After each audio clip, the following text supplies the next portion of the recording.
Hi, if you like the video, please remember to subscribe.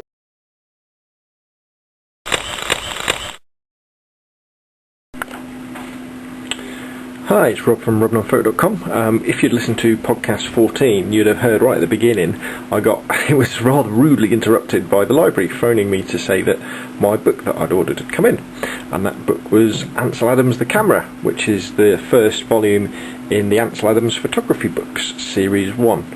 I'd heard a lot about Ansel Adams before, and I was a little bit familiar with some of his black and white images from Monument Valley and places like that in America, and obviously he's a famous photographer. But he's also famous for his teaching, and in this book he goes into his method, the method of visualization. And from what I understand, visualization is the technique whereby the photographer, when he approaches a scene, when he approaches a landscape, or if he's in the studio, or anything really, he can look at the scene, or she can look at the scene, and then make decisions then about what sort of final image they want when it comes out as a print, or in our case now on the computer screen. Excuse me. So it's all about, when you're looking at something, you're saying, right, I know that I can get like a high contrast scene out of that would look nice with that, or it might look good in black and white. And really being able to look at something and realising and being able to see the finished product, if you like, at the end, rather than just snapping away, taking lots of pictures and then mucking around with them in post-processing and coming up with something that that looks good. It's about making those decisions before you actually press the shutter release button. And Ansel Adams in this book explains that the basis for visualization is knowing your equipment.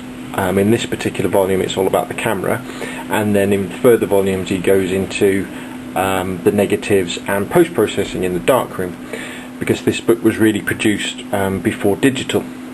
But don't let that worry you.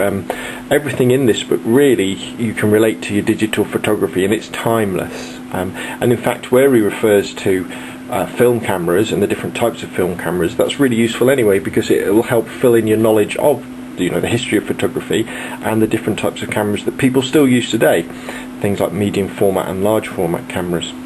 So the book starts off with visualization and an explanation of what that's all about, and then he goes into the different types of cameras that you can be using, everything from small format cameras through to viewfinder cameras, and then through to sort of medium format and large format cameras. And throughout the book there's these fantastic panels, these prints of Ansel Adams photographs with a nice little description on the side as well. And one of the things that the Ansel Adams Foundation, that looks after his work now that he's passed away, does is they make sure that any books or anything that's printed is up to his sort of high quality standards.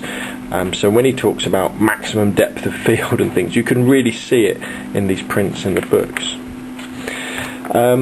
Although you might think, what's the relevance of learning about medium and large format cameras? I really liked it because, even now that, lots of people still use medium format and large format cameras and film SLRs, and it was nice to learn about how they work and what the differences are and what the advantages are of having large formats.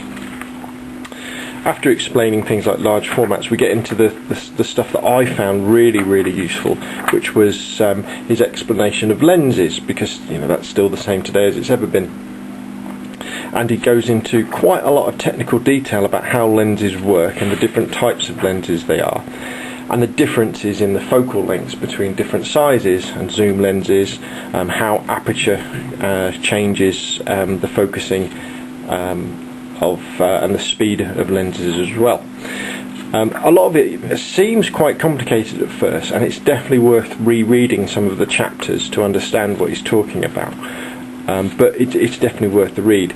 Some of the stuff when he's talking about using a large format camera and actually shifting the lens to adjust the focal plane was sort of a bit beyond me. But a lot of it is, the rest of it is really useful. After lenses, we go on to things like shutters, different types of shutter speeds we use. I mean, in our cameras we're really looking at things like focal plane shutters, but he goes into in-depth to how they work, what the limitations are, what you've got to watch out for, and that's really useful as well. And then we get into sort of the meat and potatoes of all of this, which is basic image management.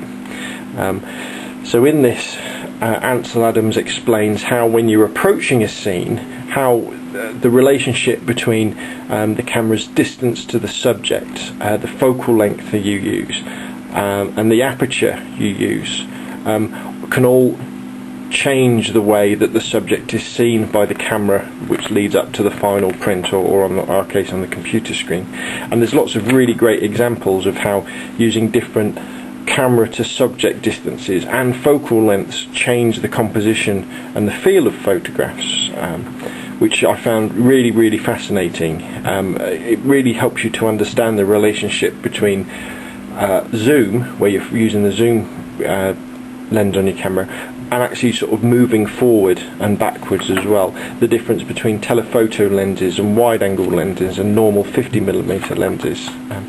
Really, really good stuff. And then he goes into things like handheld cameras, explaining how you can use them for different sort of effects. Shutter speed with blur and things like that. Goes into detail about how to use tripods and when and why you should use tripods. Again, some of it's a little bit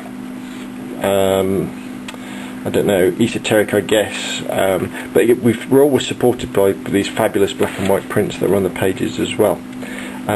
So overall, I think this book is a definite worthy read, and if you can pick it up cheap, second hand, maybe at Amazon or eBay, it's definitely worth it. Or as I have done, I've got it from the library. It's definitely not a beginner's book on photography.